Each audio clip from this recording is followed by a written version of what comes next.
وەرچەرخان لە ئاستی زانستی ناوەندەکانی خوێندنی قەیوان. ناوەندەکانی خوێندنی مایەی سەر بە کۆمپانیای قەیوان کە لە باخچەوە بۆ پەیمانگا و زانکۆ لەخۆ دەگرێت، چەند ساڵێکە لە هەرێمی کوردستان بە سەدان خوێندکاری ئازبەرزی لێوە دەرچووە و حاڵی حازر بە هەزاران خوێندکار لە ناوەندەکانیدا درێژە بە پەروەردە و خوێندن و زانست دەدەن.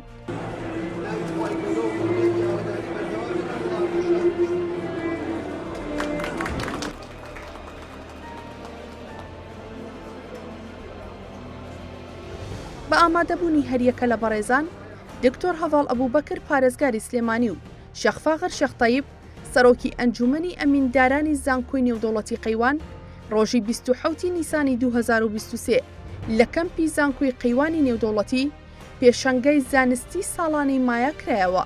کۆمپانیای مایە بۆ پەروەردە و فێرکردن سەر بە گروپی کۆمپانیەکانی قەیوانە و یەکەمین پێشەنگای زانستی ساڵانەی ناوەندەکانی خوێندنی کردەوە.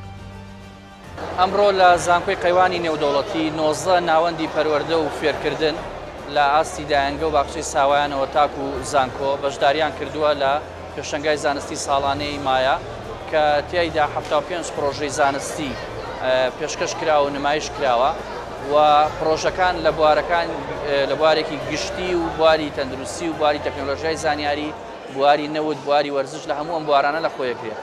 ئامانجی ئێمە لە ڕێخستنیان پێشانگایانە ئەوەیە کە بتوانین کێبڕکێ دروستکەین لە ناو خوێندکارەکانی خۆمان بۆی کە بتوانن پەرە بەتوانە زانستیەکانیان بن و ئامانجێکی ترمانەوەیە کە بتوانین ئەو داهێنان و پرۆژە زانستیانە پیشانی دەرەوەی خۆمان بین، دەرەوەی ناوەندە پەروەردەیەکانی مایە، بۆی کە کۆمپانیەکان بتوانن فکرە و ئایدیاکانی خوێندکاران بکردنەوە و بتوانن بۆ پێویستەکانی ژیان لە کۆمەڵگەیە بەکاری بێنن.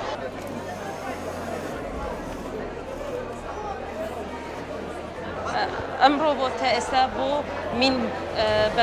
بۆ مین دۆزینەوە بەکاردێتن، هەم ئەیبڕێت و هەم هەڵیەگرێتەوە.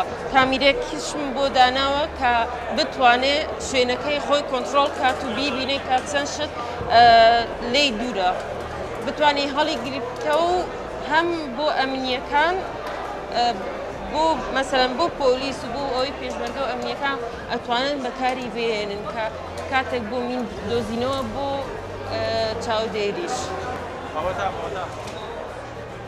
ئەوەیە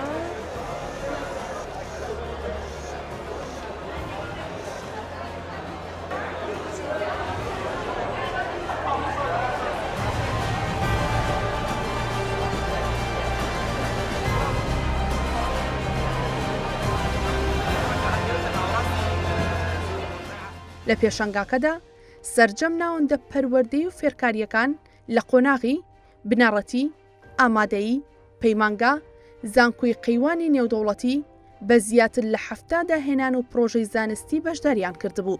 هەر لەو بۆنەیەدا هەریەکە لە بەڕێزان دکتۆر خەتاب ئەحمەد بەڕێوەبەری گشتی فەرمانگەی خوێندن و پلاندانان و بەدواداچوون و دکتۆر توانە نەجەف بەڕێوەبەری گشتی فەرمانگەی کارگێڕی و دارایی وەزارەتی خوێندنی باڵا و توێژینەوەی زانستی و مامۆستا عومەر محەممەد جێگری بەڕێوەبەری گشتی پەروەردەی سلێمانی ئامادەیکردنەوەی پێشەنگاکە بوون.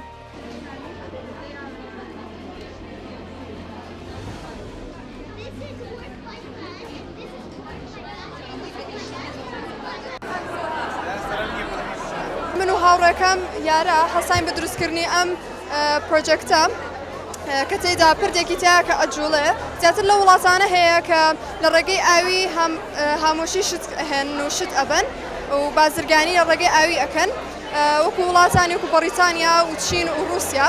یەکەم دانە لەما لە سەندەرلاند لە ساڵی 1948 دروست کرابوو و ئێمە لەو شێوەیە دروستمان کردووە، بەڵام دوو شێوەی تریشمان هەیە بە پرێشەر و بە سنسۆرەبڵ هەمانە. ئێمە لێرەیە بە ئێلکتریک مۆتۆر دروستمان کردووە و لەم پرۆجەکتە سترینگ و تەختە و گلۆپی لید و هەنێشتی تر بەکار هاتووە.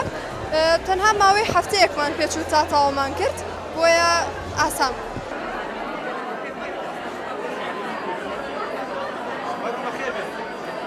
پێشەنگای زانستی ساڵانەی مایە تایبەتە بنمایشکردنی ئەو داهێنان و پرۆژە زانستیانی خوێندکارانی سەربەناوەندە پەروەردەی و فێرکاریەکانی کۆمپانیای مایە ئەنجامی دەدەن. بۆ ئەمساڵ پێشەنگاکە 75 پرۆژەی زانستی لە خۆی گرت بوو کە خوێندکارانی 19 ناوەندی پەروەردە و فێرکردن ئامادەیان کردبوو. ئەم هەنگاوی کۆمپانیای مایە بۆ پەروەردە و فێرکردن و زانکۆی قەیوانی نێودەوڵەتی بەلای میوانەکان و بەرپرسانی باڵای وەزارەتی خوێندنی باڵا و پەروەردە و پارێزگاری سلێمانی و کەسوکاری خوێندکارانەوە بووە مای دڵخۆشیێکی گەورە لەو بەرەو پێشچوون و وەرچەرخانە گەورەی ناوەندەکانی خوێندنی سەر بە گروپی کۆمپانیاکانی قەیوان بەخۆیەوە بینیوێتی لە بەرزبوونەوەی ئاستی زانستی ناوەندەکانی پەروەردە و فێرکردنی.